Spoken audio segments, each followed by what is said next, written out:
Hello friends, good morning. Meetup study में आपका स्वागत है।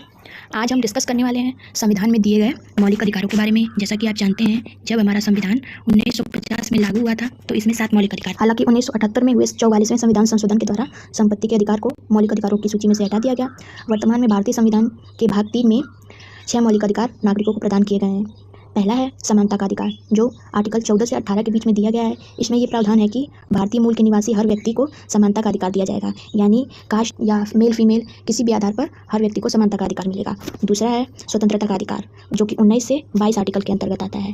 स्वतंत्रता का अधिकार, वाक अभिव्यक्ति की स्वतंत्रता। सरल शब्दों में कहा जाए तो सभी को अपनी बात शांतिपूर्वक ढंग से रखने की आज़ादी, यानी कि आप अपनी बातों को शांतिपूर्वक ढंग से किसी के भी सामने रख सकते हैं और आपको कोई रोक नहीं सकता है।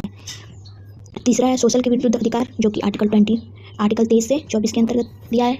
इसमें दिया गया है शोषण के विरुद्ध अधिकार, बालक एवं मानव के दुर्व्यापार और बाल लात श्रम का प्रतिरोध, यानी कि जैसे बालक हो या फिर महिला या फिर कोई भी व्यक्ति हो, उनके दुर्व्यापार के विरुद्ध अधिकार दिए गए हैं। चौथा है धर्म की स्वतंत्रता का अधिकार, जो कि आर्टिकल 25 से 28 के अंतर्गत आता है।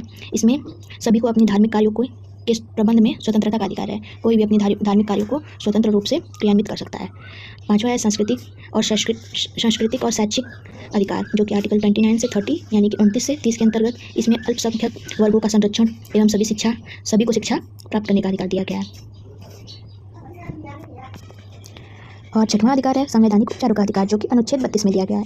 इस अधिकार के तहत यदि किसी नागरिक के मौलिक अधिकारों का उल्लंघन होता है तो वह सीधे सुप्रीम कोर्ट जा सकता है। कहने का मतलब ये है कि जो आपको ये 6 अधिकार दिए गए हैं मौलिक अधिकार, अगर इसमें से एक भी अधिकारों का हनन होता है तो आप डायरेक्ट सुप्रीम कोर्ट जा सकते हैं।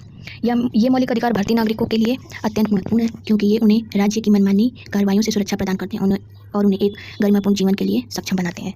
तो अगर आपको ये जानकारी अच्छी लगी हो तो लाइक, सब्सक्राइब, कमेंट